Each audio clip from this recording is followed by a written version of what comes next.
ಇದ್ದೇವೆ. ಧನ್ಯವಾದಗಳು ಆಚಾರ್ಯ.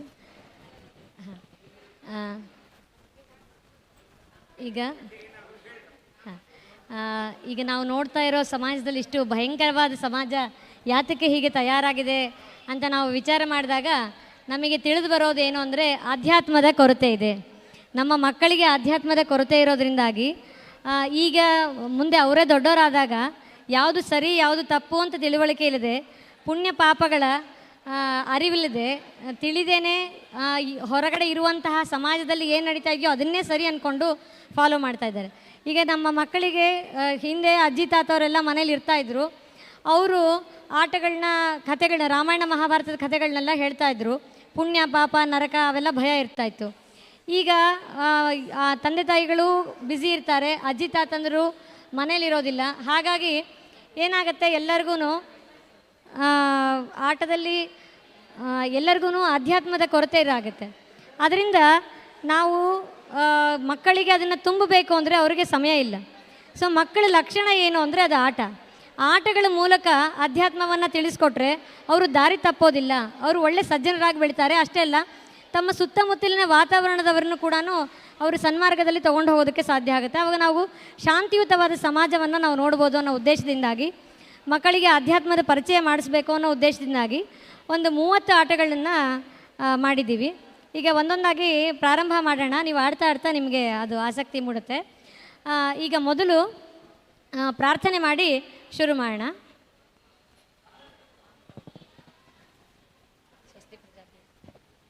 ಸ್ವಸ್ತಿ ಪ್ರಜಾಭ್ಯಃ ಪರಿಪಾಲಯಂತಾಂ ನ್ಯಾಯೇನ ಮಾರ್ಗೇಣ ಮಹೀಂ ಮಹೀಷಾಃ ಗೋಬ್ರಾಹ್ಮಣೇಭ್ಯಃ ಶುಭಮಸ್ತು ನಿತ್ಯಂ ಲೋಕಾಃ ಸಮಸ್ತಾಃ ಸುಖಿನೋ ಭವಂತು. ಕಾಲೇ ವರ್ಷತು ಪರ್ಜನ್ಯಃ ಪೃಥಿವೀ ಸಸ್ಯಶಾಲಿನಿ ದೇಶೋऽಯಂ ಕ್ಷೋಭರಹಿತಃ ಸಜ್ಜನಾಃ ಸಂತು ನಿರ್ಭಯಾಃ ಅಪುತ್ರಾಃ ಪುತ್ರಿಣಃ ಸಂತು ಪುತ್ರಿಣಃ ಸಂತು ಪೌತ್ರಿಣಃ ಅಧನಾಃ ಸಧನಾಃ ಸಂತು ಜೀವಂತು ಶರದಾಂ ಶತಂ. ಈಗ ನಾವು ಒಂದು ಪ್ರತಿಜ್ಞೆ ಮಾಡಿ ಆಟವನ್ನು ಪ್ರಾರಂಭ ಮಾಡೋಣ. ನಾ ಏನು ಹೇಳ್ಕೊಡ್ತೀನೋ ಅದನ್ನೆಲ್ಲರೂ ರಿಪೀಟ್ ಮಾಡಬೇಕು. ದಯಮಾಡಿ ಕೇಳಿಸ್ಕೊಳ್ರಿ. ಈಗ ನಾವೇನು ಹೇಳ್ತೀನೋ ಅದನ್ನೆಲ್ಲರೂ ರಿಪೀಟ್ ಮಾಡಬೇಕು. ಈಗ ಆಡುವ ಆಟಗಳು ಅಧ್ಯಾತ್ಮದ ಆಟವಾದ್ದರಿಂದ ನಾನು ಆಟವನ್ನು ಪ್ರಾಮಾಣಿಕವಾಗಿ ಆಡುತ್ತೇನೆ. ಆಡುವ ವಸ್ತುಗಳಿಗೆ ಹಾನಿ ಮಾಡುವುದಿಲ್ಲ. ನಾನು ಆಟವಾಡುವಾಗ ಯಾರೊಂದಿಗೂ ಜಗಳವಾಡುವುದಾಗಲಿ ಕೋಪ ಮಾಡಿಕೊಳ್ಳುವುದಾಗಲಿ ಮಾಡುವುದಿಲ್ಲ. ನಾನು ಆಟದಲ್ಲಿ ಗೆದ್ದರೆ ಅಹಂಕಾರ ಪಡುವುದಾಗಲಿ ಸೋತವರನ್ನು ಗೇಲಿ ಮಾಡುವುದಾಗಲಿ ಮಾಡುವುದಿಲ್ಲ. ನಾನು ಆಟದಲ್ಲಿ ಸೋತರೆ ಕೋಪ ಮಾಡಿಕೊಳ್ಳುವುದಾಗಲಿ ಬೇಸರ ಪಡುವುದಾಗಲಿ ಮಾಡುವುದಿಲ್ಲ. ದೊಡ್ಡವರು ಕೊಡುವ ತೀರ್ಪಿಗೆ ಬದ್ಧನಾಗಿರುತ್ತೇನೆ. ಈಗ ಆಟವನ್ನು ಪ್ರಾರಂಭ ಮಾಡೋಣ. ಮೊದಲನೇ ಆಟ ನಿಮಗೆ ಈಗಾಗಲೇ ಕೈಗೆ ಎಲ್ಲರಿಗೂ ಬಂದಿದೆ. ಆಟದ ಹೆಸರು ಜೋಡಿ ನೋಡಿ ಅಂತ. ನಿಮಗೆ ಈ ಆಟದ ಪರಿಚಯ ಇರ್ಬೋದು. ಒಬ್ಬೊಬ್ಬರಿಗೆ ಒಂದೊಂದು ಥರ ಬಂದಿರುತ್ತೆ. ಒಬ್ಬರಿಗೆ ದೇವತೆ ವಾಹನ ಬಂದಿರ್ಬೋದು, ಕೆಲವರಿಗೆ ಗ್ರಂಥಕರ್ತೃ ಬಂದಿರ್ಬೋದು, ಅಥವಾ ಋಷಿ ಪತ್ನಿ ಬಂದಿರ್ಬೋದು. ಇದು ಆಟ ಆಡೋದು ಹೇಗೆ ಅಂತ ನೀವು ಅವ್ರವ್ರ ಜೋಡಿಗಳನ್ನ ಜೋಡಿಸ್ಬೇಕು. ಆಟ ಆಡೋದು ಹೇಗೆ ಅಂದರೆ, ನಿಮ್ಮ ಹತ್ರ ಏನು ಕಾರ್ಡ್ಸ್ ಇದೆ ಅದನ್ನೆಲ್ಲ ಚೆನ್ನಾಗಿ ಶಫಲ್ ಮಾಡಿಕೊಂಡು ಎಲ್ಲ ಕಾರ್ಡ್ಗಳನ್ನ ಉಲ್ಟಾ ಹಾಕ್ಕೋಬೇಕು. ಯಾವ ಕಾರ್ಡ್ ಎಲ್ಲಿ ಹಾಕಿದ್ದೀರಿ ಅಂತ ನಿಮಗೆ ಗೊತ್ತಿರಬಾರ್ದು. ಎಲ್ಲ ಶಫಲ್ ಮಾಡ್ಕೊಂಡು ಎಲ್ಲ ಕಾರ್ಡನ್ನ ಉಲ್ಟಾ ಹಾಕ್ಕೋಬೇಕು. ಆಮೇಲೆ ಯಾರಾದರೂ ಒಬ್ಬರು ಆಟ ಪ್ರಾರಂಭ ಮಾಡಬೇಕು. ಒಂದು ಕಾರ್ಡ್ ಓಪನ್ ಮಾಡಬೇಕು. ಈಗ ನಾನು ಋಷಿ ಪತ್ನಿ ಆಡ್ತಾ ಇದ್ದೀನಿ ಅಂದರೆ, ನಾನು ಗೌತಮರ ಕಾರ್ಡ್ ಓಪನ್ ಮಾಡಿದ್ದೀನಿ ಅಂದರೆ, ಅವ್ರ ಹೆಂಡತಿ ಅಹಲ್ಯ, ನನಗೆ ಗೊತ್ತಿಲ್ಲ, ಅವ್ರ ಹೆಂಡತಿ ಹೆಸರು ಕೂಡ ಗೊತ್ತಿಲ್ಲ ಅಂತಿದ್ರೆ ಸೊಲ್ಯೂಷನ್ ಕಾರ್ಡ್ ಇರುತ್ತೆ, ಅದರಲ್ಲಿ ನೋಡ್ಕೋಬೋದು. ಅವ್ರ ಹೆಂಡತಿ ಅಹಲ್ಯ ಅನ್ನೋದು ಎಲ್ಲಿದೆ ಅನ್ನೋದು ನಿಮಗೆ ಗೊತ್ತಿರಲ್ಲ. ನೀವು ರ್ಯಾಂಡಮಾಗಿ ಇನ್ನೊಂದು ಕಾರ್ಡ್ ಓಪನ್ ಮಾಡ್ತೀರಾ. ಆ ಓಪನ್ ಮಾಡಿರೋ ಕಾರ್ಡು ಅನಸೂಯ ಬಂದುಬಿಟ್ಟಿತ್ತು ಅಂದರೆ ತಪ್ಪಾಗಿದೆ ಅಂತ ಅರ್ಥ. ಸೊ 2 ಕಾರ್ಡ್ನು ಮತ್ತೆ ಕ್ಲೋಸ್ ಮಾಡಿಬಿಡ್ತೀರಾ. ಸೊ ಈಗ 2ನೇ ಆಟಗಾರರು ಸರದಿಯಾಗಿರುತ್ತೆ. ಅವ್ರು ತೆಗೆದಾಗ ಅವರಿಗೆ ಅತ್ರಿ ಬಂದುಬಿಟ್ಟಿದ್ರೆ, ಅನಸೂಯ ಕಾರ್ಡ್ ಎಲ್ಲಿಂದ ಓಪನ್ ಆಗಿತ್ತು ಅಂತ ನೆನಪಿದ್ರೆ ಅವರು ಅದನ್ನು ಓಪನ್ ಮಾಡಿಕೊಂಡು ಜೋಡಿ ಮಾಡ್ಕೋತಾರೆ. ಆ ಕಾರ್ಡ್ಸ್ನ ತೆಗೆದುಬಿಡ್ತೀರಾ. ನೀವು ಕಾರ್ಡ್ಸ್ ತೆಗೆದಂಗೆಲ್ಲ ಖಾಲಿ ಆಯಿತು ಅಂತ ಮತ್ತೆ ಎಲ್ಲ ಜಾಗ ಒಟ್ಟಿಗೆ ಸೇರಿಸಿಬಿಡಬಾರ್ದು. ಅದು ಎಲ್ಲಿದೆಯೋ ಅದಲ್ಲೇ ಇರೋದಕ್ಕೆ ಬಿಡಬೇಕು. ಅರ್ಥ ಆಯ್ತಲ್ಲ? ನೀವು ಆಟ ಪ್ರಾರಂಭ ಮಾಡಿ. ನಿಮಗೆ ಅರ್ಥ ಆಗಿಲ್ಲ ಅಂದರೆ ನಾನು ಅಲ್ಲೇ ಬಂದು ಹೇಳ್ತೀನಿ.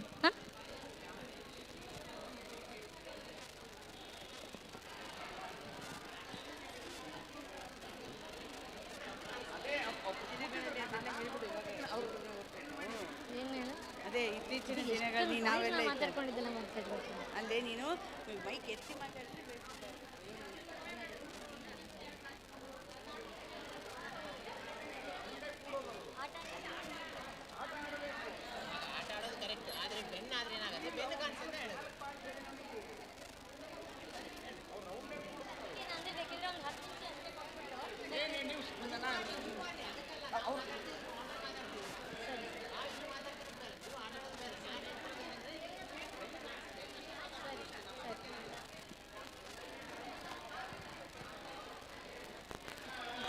ಸ್ವಲ್ಪ ದೂರ ದೂರ ಹಾಕ್ಕೊಳ್ರಿ.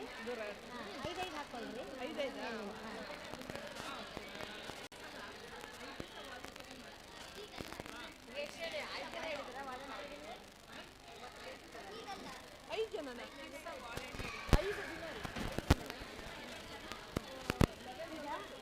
ಇವ್ರು ಆಡ್ತಿದ್ರೆ ನೀವು ಆಡ್ತಿದ್ರೆ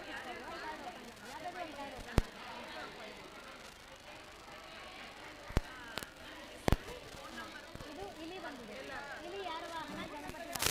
ಇಲ್ಲಿ ಗಣಪತಿ ಎಲ್ಲಿದೆ ಅಂತ ಗೊತ್ತಿಲ್ಲ. ನೀವು ಯಾವುದಾದ್ರೂ ಒಂದು ಹಾಡು open ಮಾಡಿ. ಇದು ಪಾರ್ವತಿ ಬಂದಿದೆ. ಇದು ತೋರಿಸ್ಬೇಕು. ಇದು ಪಾರ್ವತಿ ಬಂದರೆ ಪಾರ್ವತಿ ವಾಹನ ಹುಲಿ.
ಯಾರು ಕೇಳಿಸ್ಕೊಂತಿದ್ದಿಲ್ಲ, ಇಲ್ಲಿಯವ್ರು ಯಾರು ಕೇಳಿಸ್ಕೊಂತಿಲ್ಲ.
ಅದೇನು ಅಡ್ವರ್ಟೈಸ್ಮೆಂಟ್ ಬೇಡ, ಇದನ್ನೇ ಎಕ್ಸ್ಪ್ಲೇನ್ ಮಾಡು ಸಾಕು ಅಂತ ನಾ ಹೇಳ್ತೀನಿ. ಅಲ್ಲಿಗೂ ಮಾಡಿ